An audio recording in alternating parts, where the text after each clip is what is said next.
Hi members, teacher Professional Jared Harvey here. Welcome back to another Coach's Corner. Today's Coach's Corner is obviously not coming to you from a golf course, but it's coming to you from my hotel room in Hong Kong. The last couple of weeks, I've actually been away caddying on the Asian tour. So I've been to Macau, the Philippines. This week we're in Hong Kong for the Hong Kong Open, and next week I'm in Singapore for the Singapore Open.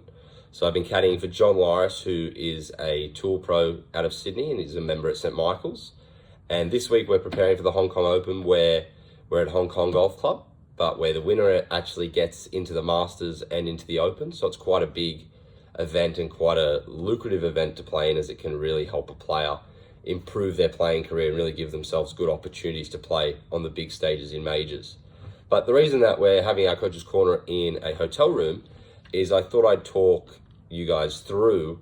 what we do as caddies and what I've been doing as a caddy for John for the last couple of weeks.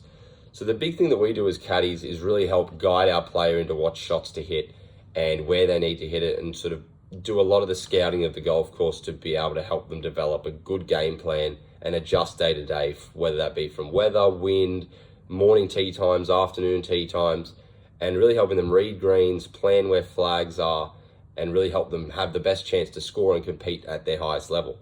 But I guess a big thing that you'd see all caddies have, and you'd see it on the TV when you're watching the golf, is a caddy carrying a yardage book. So when you see a player talking to their caddy and they're standing there looking at what appears to be a little book or a piece of paper, this is what it is. So a yardage book is what we use as caddies, and for the player, we get a little map of the golf course. So this is actually the 15th at Hong Kong Golf Club, is we get a map of the golf course, which is, this is the fairway of the hole. This is the visual off the tee, so this is actually what we see from the tee shot. And up here is a map of the green. So we get how far the green is, the depth of it, we get shown what's around it, and then we add our own little added annotations as caddies as to what we think is important to add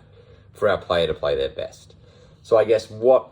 you're looking at is the red numbers here along the sort of drawn up fairway. The red numbers are how far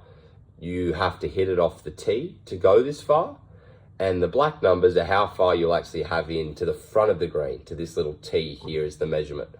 So we use these numbers every day to really help us inform what club we need to hit, where we need to hit it, and sort of why we need to hit it, to really build some, I guess, confidence over each shot and really be able to sort of play our best golf day in, day out. Now, the reason that we talk about this for today's Coach's Corner is how much thought really goes into your own golf shots when we're out playing at Eleanor, whether it be how often do you measure to bunkers, to hazards, how often do you measure that you have into the green, how often do you measure off the tee box, for instance on the second, measuring how far is it to get to the fairway, how far is it to not hit it into the bunkers.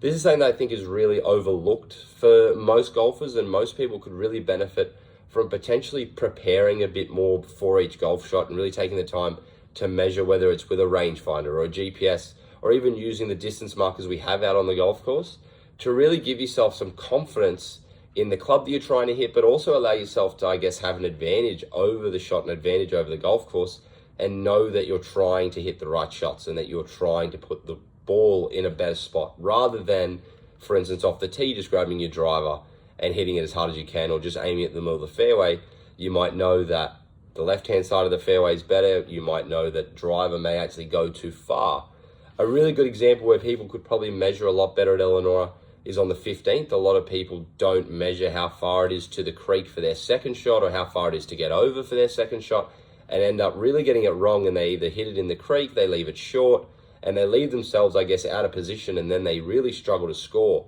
And that's why 15 is such a hard hole at Eleanor, is it actually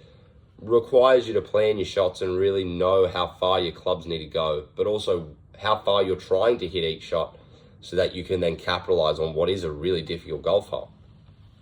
So next time you're out at Eleanor, really take the time to plan your golf shots and really try and measure them as much as you can, whether you have a GPS, a rangefinder, if you don't have either, even try to use the distance markers that we have out on the course to give yourself as much confidence, but also give yourself the chance to plot your way around the golf course and leave yourself in better positions around the course, rather than just hitting what you think is a good club, maybe not putting the best shot or swing on it, and ending up out of position on a lot of holes and really struggling to score.